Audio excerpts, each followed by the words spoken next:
Hi, everyone. We're going to take a few minutes at the beginning of each module just to set up the work ahead, talk a little bit about the main ideas and key objectives that we'll be looking at and that we hope to meet for each of the learning modules.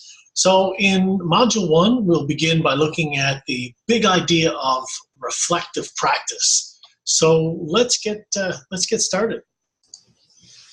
So we begin the course Learning Resources 5112 with the firmly held belief that the teacher is central to everything that happens in the classroom. Implementing aids and supports the teaching and learning process flows out of teacher beliefs, teacher attitudes, teacher understandings of that process. First and foremost, teaching is about how we stand in relation to children and young people. Max Van Manen is a Canadian educational theorist.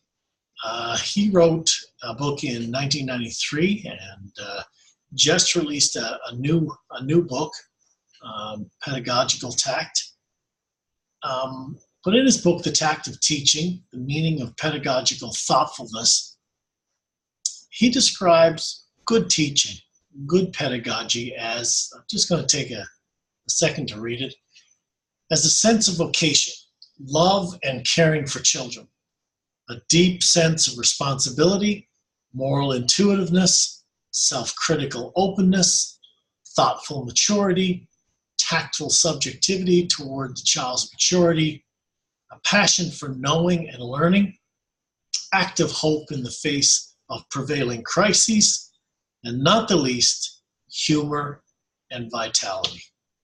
So you're probably thinking, that's a tall order. And in many ways, it is. So all that is a bit of a setup for this first module. And it's in this first module that we'll embark upon a self-reflective approach to teaching students and young adults and children. I just want to be clear from the very outset, and you probably know this intuitively as teachers with any experience in the classroom, that there are no surefire tips and tricks, resources, techniques, or methods that will allow you to acquire pedagogical thoughtfulness, that kind of expertise that makes for a good teacher. As you know, teaching is not a science, not a technology that can be broken down and mastered in discrete steps. Engineers can be taught to build an overpass by someone who has never built an overpass. The techniques and principles can be followed and the results can be replicated fairly consistently. Classrooms and students are very different. What works well with one child, one group, falls flat with another. We can walk across the hall, teach the same lesson on the same afternoon, and things can be very, very different. Of course, teachers can learn special instructional techniques, how to organize cooperative learning groups, how to plan field trips, how to diagnose reading difficulties, and so on and so forth. There are lots of practical techniques we can learn. But we also know that a teacher can learn all those techniques and strategies and still not be a good teacher, a true pedagogue. Consider what expectation you may have had for the teachers of your own children, if you have any. Parents, particularly of young children, are concerned that teachers are nice and like their children. Research has proven that out.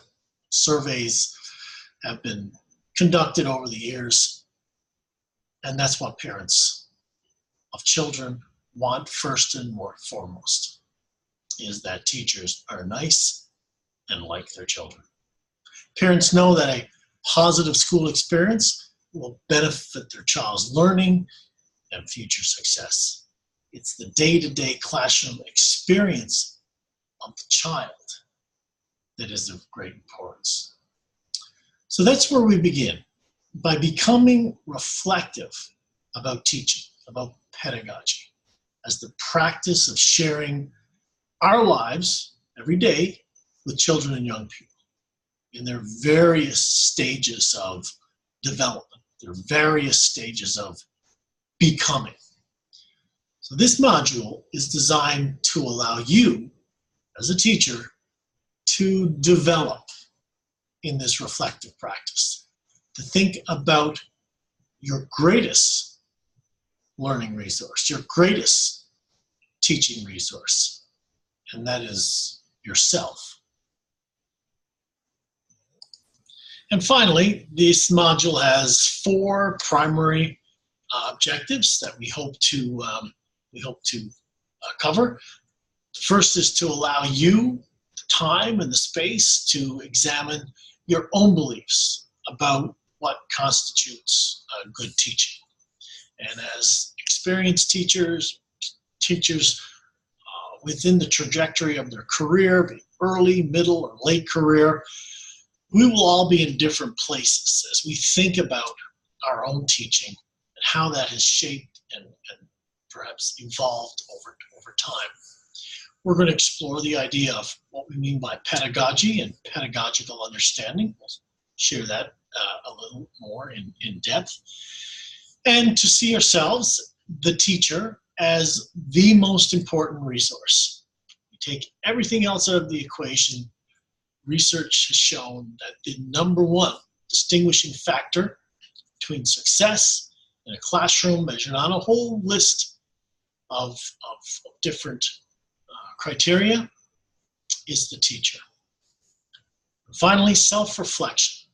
We're looking at exploring the next most important resource, which is the relationship between the student and the teacher, between the child and the adult, which is key to a deeper understanding of the pedagogical relationship.